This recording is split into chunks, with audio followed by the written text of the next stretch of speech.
Welcome to another episode of Due Diligence, a real estate podcast. And y'all, we're live in a very different format this week here on the podcast. And normally we're coming to you from our North Atlanta studios here in my home near Chastain Park. But today we sort of have what I would consider the Chris Cuomo of real estate podcasts, right. My colleague Lee Taylor.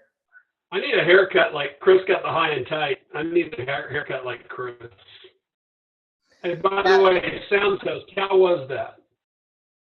Well, you're a little fuzzy in your basement, but I heard you speak about your haircut, and just like Chris, you're in your basement, locked away. Yeah. And folks, we don't know if Lee Taylor has COVID-19. We are in the process of figuring it out, but he has been exposed to somebody with COVID-19 in the form of his stepson.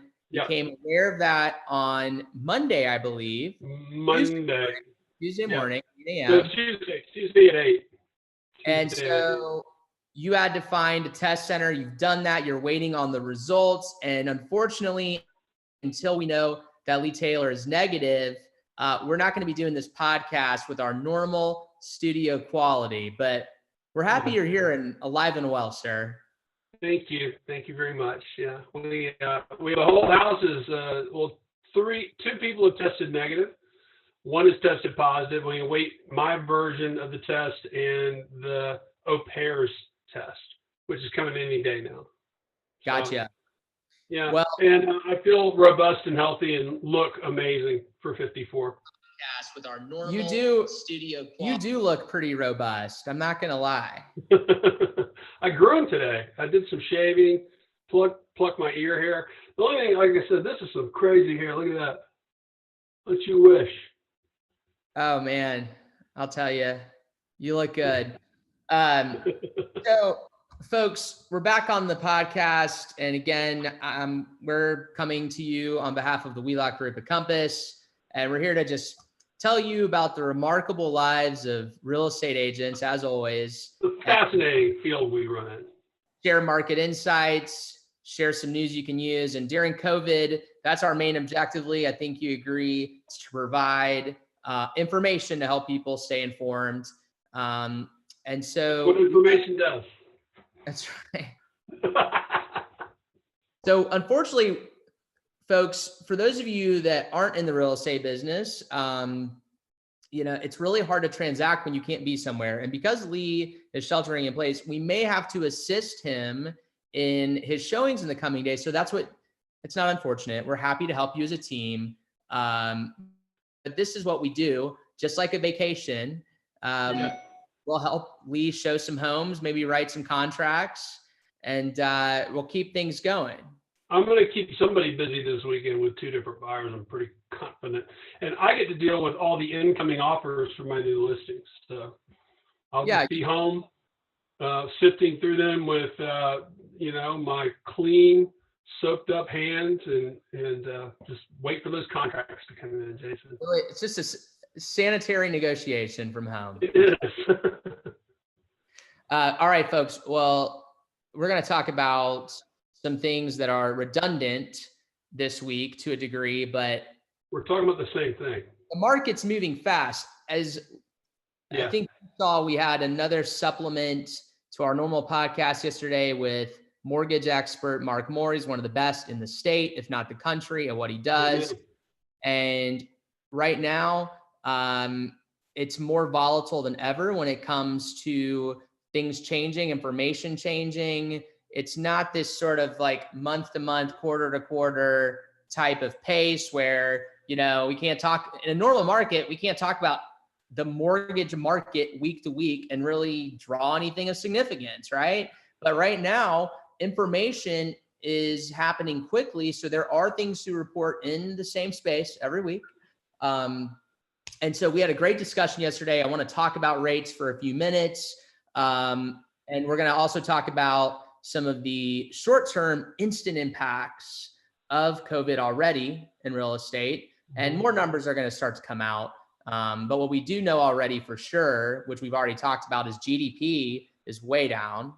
4.9% or something. I mean, when shit's closed, what do you expect? You know, I mean, GDP is going to go down. Well, it's going to go down another quarter, signaling the recession. That's what I've read, and I don't have any reason to doubt that. Most of the CEOs and folks in news positions are talking about another quarter of that, and let's get out of it in 2 quarters.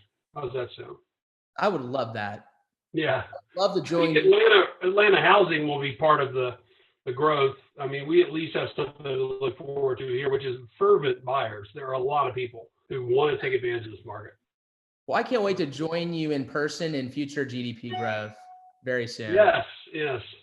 Well, that's what my friend said when I joined the Army in college. We were all making fun of him, like, why don't you join the Army? And he goes, I'm going to contribute to the gross domestic product. I don't need to join your Army. And he did. For 30-something years, he's contributed. I'll tell you one thing, from a real estate agent's perspective, we have an army of realtors, and we don't need that. There's 36,000 licensees in this in the city of Atlanta, metro wide. And folks, the general public out there, if that contracts, trust me, it's good for you. It's good. There's a lot of people that have been running around in a hot market transacting business that really don't know what they're doing. So the good news is, on the other side of this, if you do something real estate related, better chance you're going to be working with a pro. But beyond the effects of COVID, as I mentioned, there's another article that I'm going to let you cover towards the end from Money and Markets about the silver tsunami to turn housing market on its head. And I'm not going to preview y'all on that. I'm going to make you stick around. But let's talk about the most rapidly changing subject for a second with Mark. Yes. Highlights. Fannie Mae, Freddie Mac put out an article or an announcement of sorts saying that they expect projections that rates are probably great chance to fall below 3% now in 2021. So that could potentially impact people's thinkingly about making a purchase now. They might think, hell, let's just wait till 2021 if I can get a 2.75 rate. And frankly, it sounds pretty sexy at face value, right? So without going into what me and Mark had to say, what are your thoughts? I mean, what would be a reason in your mind to, other than the fact that you need to buy or sell, those who need to buy or sell now will do it. But if it's an elective purchase or sale, why act now? Because lifestyle choice is important. You could spend your COVID-19 summer in your favorite neighborhood, in the place you want to be on, the street you want to be on, with the neighbors you want to be around, rather than where you currently live. And if you currently live in an apartment building, I can almost guarantee by about 80% that your lease is more expensive than an equivalent mortgage. So that's a good point. So you spend a year of rent, any interest rate gains are probably going to be in the negative. So by a long shot. Here's the other thing. Mark and I were talking about this. When rates get so low, like they've been already, the savings start to get very minimal. 3.1, 3.2 versus 2.8, 2.9. Ultimately, we're talking about $30 a month in some cases, depending on price point. Percentage of savings decreases as the numbers approach zero. So in many cases, there's not much reason to wait. As he made a great point. He goes, if you love a house that you're seeing right now and you want to move, and you don't want to move over $30 that you might save next year, you probably don't love the house very much. Right.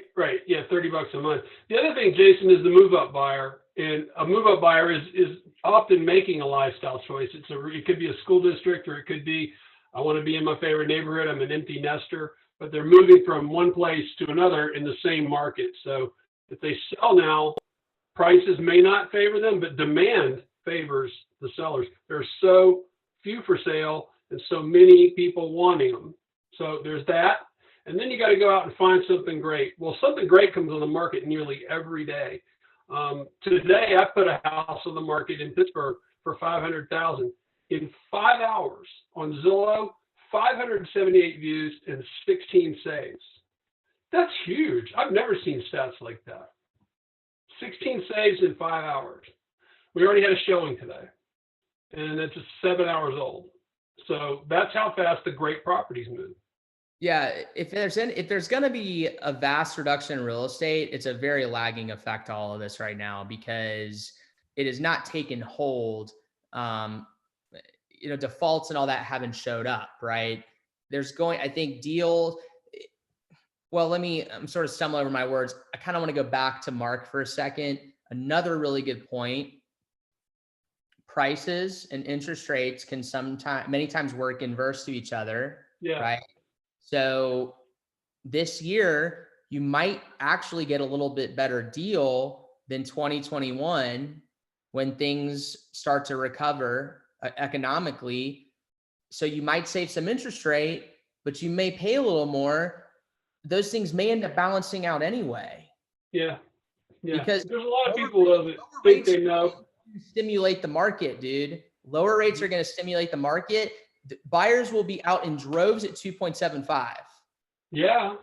If that happens, which goes to the old conversation of who really knows? If we really knew, I'd be placing a bet in Vegas right now. Right. Well, you said that we know a day trader, Libby Quiner, another good mortgage lender, and I think that it is up to being a good mortgage lender like Mark or Libby who really, really study the rates daily. And if you're a serious, in a hurry buyer, you want someone like that on your side, not someone sitting in a cubicle in Iowa. So I think it's really cool you got to talk to Mark because that guy really, really knows what he's doing, and so does his whole team. And I'm excited. I think if it comes to 275, it's not going to be just a matter of months, Jason. I think it's probably a matter of weeks. We're going to see some people getting 2.75. So 30-year fixed, 20% down. I think that's going to definitely, from what I'm hearing from Mark, come in the near future. And I also think that the market will be, I just still see pent up demand this fall. I know you're a little less bullish than I am. No, I see plenty of pent up demand, and there's a lot of people who are going to put their houses on the market this year. It's just not right now. I think it's coming in a volume by September, October. People are going to treat it truly as a spring market in the fall, in the autumn. You're so wise. I am wise. I am very wise. I really want to tell a story right now, but it might be too recent and the client might be watching, so I might just skip it. Tell the damn story. It better be good. Do you know how to tell a story? I'm going to wait. I'm going to formulate my thoughts before. I think I'm just going to jump to the next subject and maybe come back to it later. Let's talk about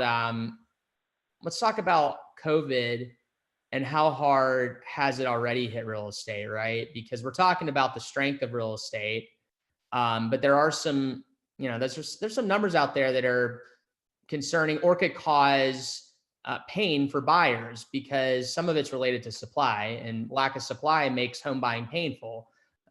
So this was some interesting stuff from Inman News. I'm sure folks have heard us mention this before. It's our big real estate publication that many agents subscribe to. Quick notes, new homes. This is new home starts, meaning construction, permits pulled in March was down 22%. And that's the biggest drop in 1 month since 1984. Multifamily construction slowed by 32%. To break that apart, and a lot of in-town Atlanta housing, Lee, is multifamily. That's townhomes, condos. Those are the more affordable products inside the perimeter, right? So that within itself is going to cause some pain for home buyers. Lee? Well, our president of the company, our president of the company, Robert Refkin, spoke to CNBC yesterday. Did you see that? I saw a link to it. Tell me. I saw the link. I didn't look at it either, but what was mentioned is that he talked about what you just, that pressure on a city for inventory. So a lot of people who are thinking that they'd rather live a little further apart. So the suburbs have come back in some magic way in people's minds as maybe a safer place to live than in town in a condo building. That's something to think about.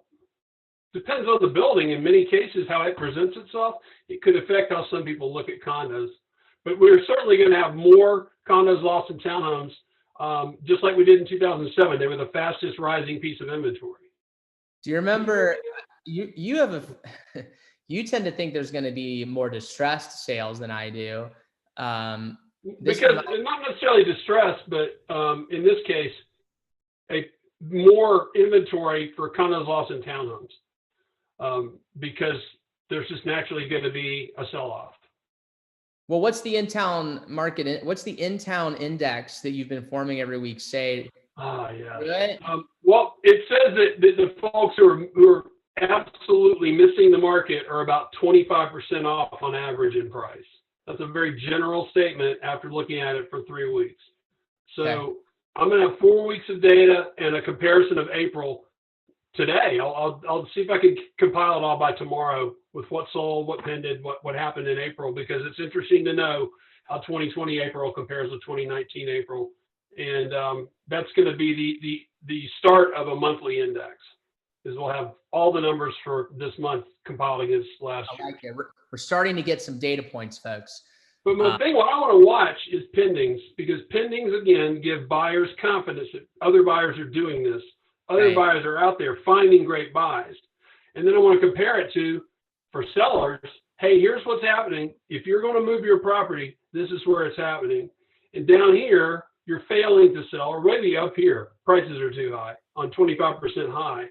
I want sellers to see, as you can bake it down in a general way, you can take it to every street and every neighborhood and compare pendings to expireds and withdrawals. That's basically the index. So it's twice the amount of expireds than we were compared to last year. Do you still maintain what you've been telling me on a side note, that distress sales are going to rise significantly? That we're going to have another round of foreclosures and short sales? Yeah, white collar employment. White collar employment is not out of the woods, and it's about so many different dynamics of how people just went through what they went through. Yeah. So let's just imagine, Jason, if you shut down, say, what if 50% of the office market goes unleased in 5 years? 50%. What if people don't need offices anymore? That means the engineer doesn't have a job, the asset manager doesn't have a job, the janitor, the security guy, everybody, they don't have a job. Industrious, WeWork, that's hard. Those models are going to hurt. This is great. I mean, we're kind of just jumping around here, but if you want to talk about distressed, actually, I was just thinking of when I was thinking of distressed sales, I was just thinking of this old YouTube video that you made years ago. Yeah, that was amazing. 2007. One of our good friends who specializes in distressed sales, I don't want to name him, but you gave a video on the very definition of a distressed sale back when these were common. And there was just some trash condo in Virginia Highland, which is a neighborhood of Atlanta. Greenwood. Oh my God. We know that street. This is one of the most. Yeah, I'll put that link up. It's called Distressed Property Starts from Within. If you Google it on YouTube, it's probably 500 views. Distressed Property Starts from Within. And the guy had a collection of really bad, hair products, and then he ate Stouffer's cheese pizza, French bread pizza, the thick kind, and he drank brisk iced tea. That's all he drank. His whole trash can was filled with brisk iced tea. Dietary selections in that video were just unbelievable. So funny. He had porn on the floor next to his income tax records. That dude was living in a pre-farm to table world, let me tell you. Yeah. Porn and your income taxes, they're right there together on the floor. Oh, that's the kind of stuff we used to see.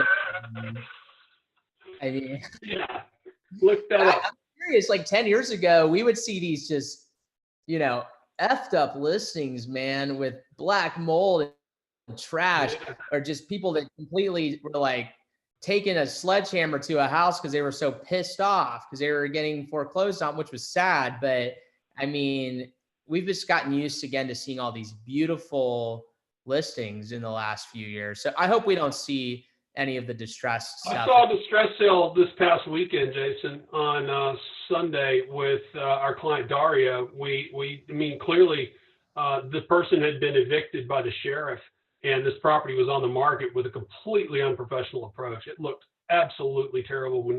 Should not have been shown. Should be withdrawn. And Dario and I saw it for $235 down in McDonough.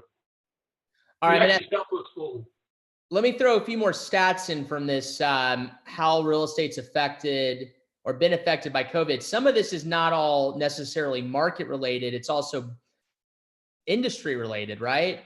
Right. Marketing shifts, 400% jump in agents using Zillow's 3D home tour feature, meaning agents, and they just have the statistic from Zillow, but I'm certain many of the public sites that support 3D tours directly from the agent MLS are seeing a similar shift, 400% increase in 3D homes. I know we've made it a standard. Here we go. On Redfin, 500% uptick in Redfin video home tour requests. Home finance, 700 credit score, 20% down from Chase. We saw that.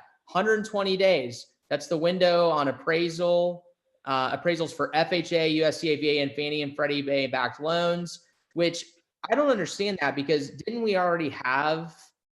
couldn't those already be used for up to 120 days? What exactly would be used for 120 days? It's saying that they're allowing the window for appraisals to be 120 days for Fannie, Freddie, and FHA backed loans. I thought they were 180. I thought it was 120. Maybe they were 90. FHA was 90. Conventional was 120. Maybe. Anyway, interesting there. Maybe they're allowing, because I'm guessing any extension and how good appraisal is good for is probably connected to potential delays in closings. So that's a positive. Transaction management, 27% NAR members reported being able to complete all aspects of transactions while respecting social distancing. I'm not sure what the 27% of agents maybe did it safely. I don't know what they're actually talking about. Another 73% were completely unsafe. Yeah, and that's probably true. That's probably true. You know what? This is an opportunity to tell clients out there, or potential clients, how weird it is for real estate agents to do that. Like, we're slow as Moses to change. We do not change. And I got to admit, the idea of having a listing appointment on a Zoom call with somebody, which I have scheduled for this coming week, that I've never met before, I'm a little nervous. Like, I'm a little anxious to meet somebody on Zoom for the first time and walk through their home. I've got a little anxiety, Lee. How do you think I should prepare for that? Have you driven by the property? Yes. Okay. Have you sold houses in the neighborhood before? I have attempted to. I showed it a couple times when it was a new construction development just 3 years ago. Okay. And what is the seller's experience with real estate agents up to this point? What has been their experience? So my point more is that I'm just like, it's the newness of the relationship, the social interaction. It's a little different to meet somebody on video for the first time. So folks, this will be a story for the ages on the next podcast, my first virtual listing appointment with a prospect I've never met before. Well, I think that's really cool. You might want to send them one video. Send them a 20-second message or a 30-second message tonight or tomorrow and say, hi, I'm looking forward to seeing you. Yeah. Give them a little hello or whatnot. Yeah. But I think ultimately it's going to be one of those things where they're going to virtually help me tour the home. They've moved out, and then they'll let me kind of have at it. That's the idea. Which is really ideal. So yeah, it is ideal. What's something that you've had to deal with that's completely new and odd that you've never done before? Well, It truly is a procedure thing, and some households are very strict. And about 5 weeks ago, which would have been around March 20th or somewhere in there, I went in a lady's house with buyers. She stayed, but she went outside and allowed us to see her house. And I flipped on a light switch with a gloved finger. I flipped on a light switch, flipped it on and off. She walked in the house and she goes, "Did you touch my light switch?" That's weird, okay? She saw that I had turned the light on and off from outside the house. And I touched a light switch with a gloved finger, and I got in trouble for it. Okay, yeah. Did that gloved finger bring COVID-19 to Lee Taylor's house? How do we know, Jason? How do we know? We'll never know until we find out how your test results come back. By the way, I'm pretty good with glove fingers. And I'll tell you, I feel like Andrew Cuomo while you're Chris Cuomo right now. Yeah, that's probably a good way to look at it. Andrew Cuomo, he's like talking. He's like, I can't wait till we can just hug and be together again. And like, come on. It's just come on, little punk. Whatever. So, yeah, I'm sure we're going to have some great stories to tell folks. This thing comes to a conclusion, or just because some of the things we're doing now, I never thought we'd be doing until a couple years down the road, virtually. And I'm glad we're doing some of them. And it's certainly, I do think that there's something to be said for being clean and germ-free and disinfected. I think people are raising their standards humanly, which is not a bad thing, because I've always had extremely high cleanliness standards, as you know. Well, you were in the U.S. Army. Well, that didn't necessarily make me clean, but you got to keep things disinfected, Jason. Yeah. Disinfection. That's the main thing. We don't want infection. And I've not drank any Lysol this week. It's been a quiet week for Lysol drinking. I heard you had a client, you were telling me, that sprays you with Lysol. Yeah, Greg sprays everybody with Lysol. You walk on his property, he goes, "Come over here." And he'll get his roofers to come over, and he'll just start talking to them, and he'll spray them down with Lysol just to mess with them. I'm not letting any of my clients spray me down with Lysol. I don't mind. It's fun. It's just, there's a level. Power of chemicals, right? Well, again, here I go telling stories about how I might have brought COVID-19 into the house by a shower of Lysol is not going to keep you from bringing COVID-19 into your lung system. Let's face that. It's not about Lysol. It is about wiping down surfaces and washing your hands. Well, Lee, let's move into our final topic on today's podcast, and we'll put it under extended due diligence, our longest running feature of due diligence. And let's talk about the silver tsunami. And folks, if you thought you guessed it, you're probably right. This refers to the baby boomer population unloading their homes, and it is something that has been truly plugging the market and keeping supply down. A lot of that's been the baby boomers' fault. So, hey, baby boomers, you think everything's my fault as a millennial? I got something for you. I'm kidding. My parents are great, but it's been tough. Many of them have stayed put. And it says in the second quarter of 2019, 78% of Americans age 65 and older owned homes in the U.S., but the housing market is about to shift in a radical way. Lee, talk about what that's going to look like and what it's going to bring forth post-COVID. Okay, so I'm a 54-year-old man. I was born in 1965. That makes me a Gen Xer. So 1964 and after, those 20 years from the World War II boom from 46 to 64. The silver tsunami is going to be anyone age 60 or older who pass away each year rises at an exponentially higher level every year during the 2020s and into the 2030s. So more of that generation dies this year than did last year. More will die next year than did this year. More will die in 3 years than died in it'll just increase and increase and increase. Eventually my generation starts to die off, right? Yeah. And so what do you think that's going to do to give us, okay, so those are just, basic facts. So what's it going to do to housing as a whole? How will it affect millennials and Xers making moves? Is it going to create this? I mean, it sounds like from what I'm hearing that it's going to create a lot of value opportunity. Yeah, 20 million homes in the next 10 plus years will come on the market, and many of them will be tear downs or substantial renovations. Okay. So, yeah. and as you can almost take a crystal ball and go, maybe they're going to be cheaper than the newer product. More than likely, that's going to be than some of the renovated houses of the current market. There's a lot of. It's gonna be a massive unload of dated properties that if people are willing to put the sweat equity into, which I mean, I love new construction. We've got great builders, but if you really want to get sweat equity out of something, this could be an opportunity in the coming years to buy something and inject some money into it and have a really, really nice older property that's like new.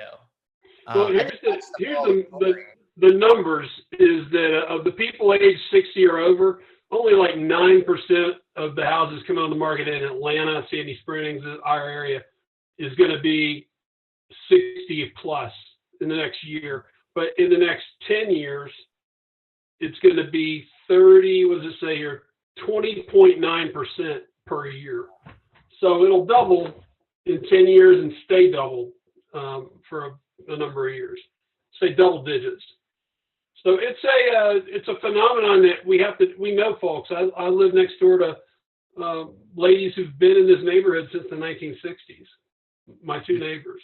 So and you know it's going to be an investor opportunity. And you can look at my neighborhood, Oak Grove, and see day by day how these houses sell in the 400s or high 300s and become $600,000 to $700,000 beautiful, 800 now, beautiful residences. Well, dude, that's good stuff, man. I hope that we're going to have to jump. We're pressed for time. I hope that next week that you're back in studio here safely with me. I hope so too. And I feel good. I feel confident your test will come back negative.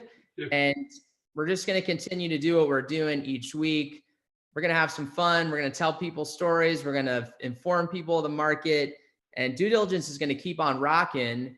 And we're also going to have our new website at wielochgroup.com revised and out next week. We're going to have links to all of our live streams, links to interviews, lots of great information about new 3D tools that we're using and virtual tools in the real estate business that are here to stay. We're going to have essentially a very robust place for you to get all the real estate knowledge you could ever want, Lee. Even you could learn something. Oh, I'm a lifelong learner and a man who takes an attitude of lifelong learning into his daily habits, Jason. I agree with you. So folks, visit us there in the coming days. You'll see changes, and you can always call myself or Lee at 404-981-1378 or email us at info@wielochgroup.com. Again, I'm Jason Wieloch. This is Lee Taylor, and we're here on Due Diligence every week. And until next time, stay safe and shelter in place. Yeah, that's what I'm doing.